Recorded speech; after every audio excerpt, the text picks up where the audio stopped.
सांगा, सांगा, सांगा आज काय बनवायचं तर आज आपण बनवूयात राहिलेल्या चपात्यांपासून आणि आमरसपासून एक अशी भन्नाट अशी रेसिपी, जी खायला एवढी अप्रतिम लागते ना, की आजपासून तुम्ही जाणून-बुजून जास्त चपाती बनवायला सुरुवात कराल. असं खूपदा होतं की नाही मंडळी, सकाळच्या 4-5 चपात्या राहिलेल्या असतात आणि त्या आपल्याला वाया सुद्धा घालवायच्या नसतात आणि त्यापासून सारखं उपमा वगैरे बनवून सुद्धा आपल्याला कंटाळा आलेला असतो.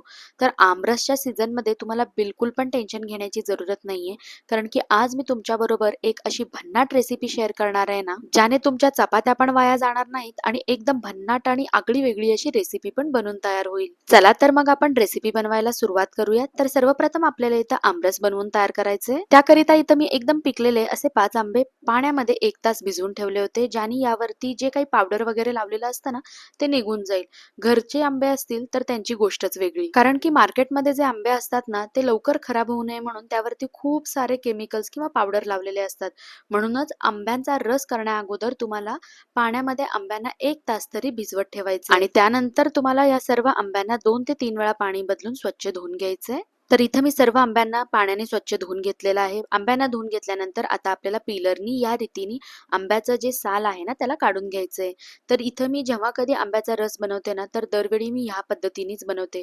यानी आंबा जो आहे तो आतून चांगला आहे की नाही हे कळतं. त्यामुळे मी जेव्हा कधी आमरस बनवते ना, तेव्हा सर्वप्रथम आंब्यांना पील करून घेते. आंब्यांना पील करून घेतल्यानंतर आपल्याला या रीतीने आंब्याचा जो गर आहे त्याला सर्व काढून घ्यायचंय. आणि जेव्हापासून मी अशा रीतीने आमरस बनवायला सुरुवात केली आहे ना, एकदाही माझा जो आमरस आहे तो खराब झालेला नाहीये. तर तुम्ही सुद्धा जेव्हा कधी आमरस बनवाल ना, तर अशा पद्धतीनेच आमरस बनवायला सुरुवात करा. तर इथं तुम्ही पाहू शकता कोळीपासून जे आंब्याचं पल्प होतं त्याला मी पूर्ण काढून घेतलेला आहे. आंब्याचा गर पूर्ण काढून सुद्धा अजून सुद्धा कोळीवरती जर थोडासा गर राहिला असेल, तर त्याला आपल्याला अशा रीतीने चोळून पूर्णपणे काढून घ्यायचा आहे.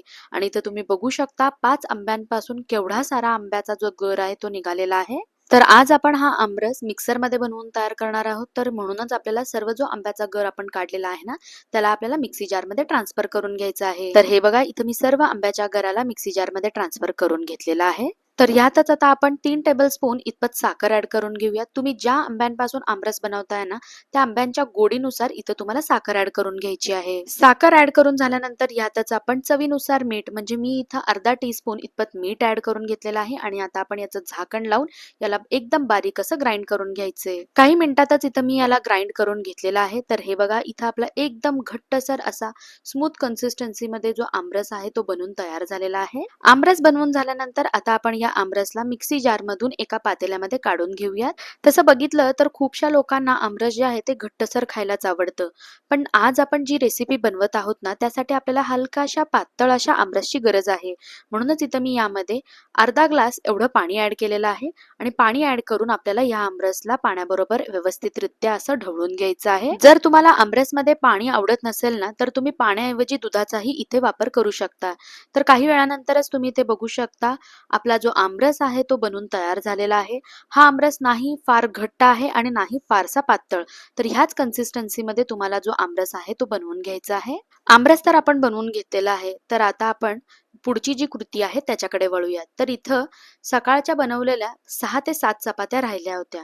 तर आता आपण काय करायचं, ह्या चपातीपासून एक अशी रेसिपी बनवायची ना, की जी आमरस बरोबर खायला एकदमच अप्रतिम लागेल. तर इथे तुम्हाला सगळ्यात अगोदर या सर्व चपात्यांना असं मोडून घ्यायचं आहे. नंतर तुम्हाला यांना मिक्सरला लावायचे, पण त्याकरिता तुम्हाला सगळ्यात अगोदर चपात्यांचे असे छोटे छोटे तुकडे करून घ्यायचे आहेत. माझ्या मुलीला चपाती मोडायला फारच आवडतं, त्यामुळे जेव्हा कधी मी ही रेसिपी बनवते ना, दरवेळी चपाती मोडून द्यायचं काम हे माझ्या मुलीचंच असतं आणि चपाती मोडून ह्या रेसिपीचं पूर्ण क्रेडिट हे दरवेळी माझी मुलगीच घेते.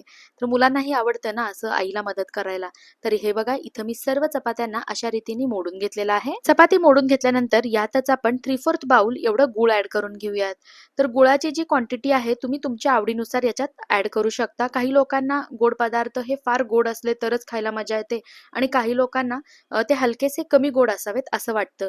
म्हणूनच तुम्ही तुमच्या आवडीनुसार इथं गूळ याच्यामध्ये घालून घ्यायचं आहे. यानंतर आता आपल्याला आपल्याला काय करायचंय, मिक्सी जार मध्ये मोडलेल्या चपात्या आणि थोडंसं गूळ घालून याला हलकसं जाडसर असं वाटून घ्यायचंय. लक्षात ठेवा, याला तुम्हाला फार बारीक असं वाटून घ्यायचं नाहीये, नाहीतर याचा लद्दा बनू शकतो. म्हणूनच हलकसं जाडसर असं तुम्हाला याला वाटून घ्यायचं आहे. तर इथं तुम्ही बघू शकता, व्हिडिओमध्ये ज्या पद्धतीने तुम्हाला दिसतंय ना, ठीक अशा पद्धतीनेच तुम्हाला याला वाटून घ्यायचंय. काही वेळानंतर तुम्ही इथे बघू शकता, इथं मी सर्व चपाती आणि गुळाला अशा रीतीने वाटून घेतलेला आहे. याला वाटून घेतल्यानंतर आता याच्यामध्ये ऍड करण्यासाठी आता आपण एक मसाला बनवणार आहोत, ज्याने याची जी चव आहे ना ती दुपटीने वाढेल. चला तर मग आता आपण मसाला बनवून घेऊयात. तर मसाला बनवण्यासाठी इथं मी एक मिक्सी जार घेतलेला आहे आणि आता आपण या मिक्सी जार मध्ये 1 टीस्पून एवढं सुंठ, 2 जायफळाचे छोटे तुकडे, 7 ते 8 विलायची, ह्याच बरोबर एक मोठं टीस्पून भरून इथं आपल्याला बडीशोप सुद्धा याच्यात घालून घ्यायचं आहे. तर इथं मी मिक्सी जार मध्ये सर्व साहित्य घालून घेतलेलं आहे. तर आता आपण याचं झाकण लावून याला बारीक असं वाटून घेऊयात.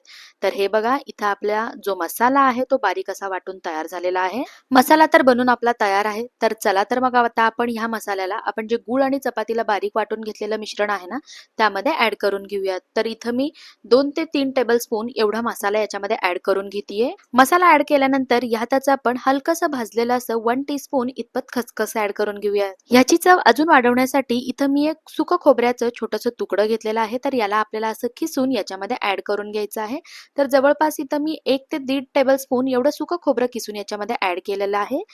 सगळे इन्ग्रेडियंट ऍड करून झाल्यानंतर आता आपल्याला व्यवस्थितरित्या याला मिक्स करून घ्यायचंय. आणि तुम्हाला खरं वाटणार नाही, मसाला ऍड करून जेव्हा तुम्ही याच्याबरोबर मिक्स कराल ना, तर ह्याचा जो सुगंध आहे ना तो घरभर एवढा सुंदर असा दरवळतो ना, की शेजारचे सुद्धा तुम्हाला अगदी विचारायला येतील की असा कोणता तुम्ही गोडाचा पदार्थ बनवताय. तर आता आपल्याला ह्या मिश्रणाचे असे मीडियम साईजचे गोळे बनवून घ्यायचे आहेत.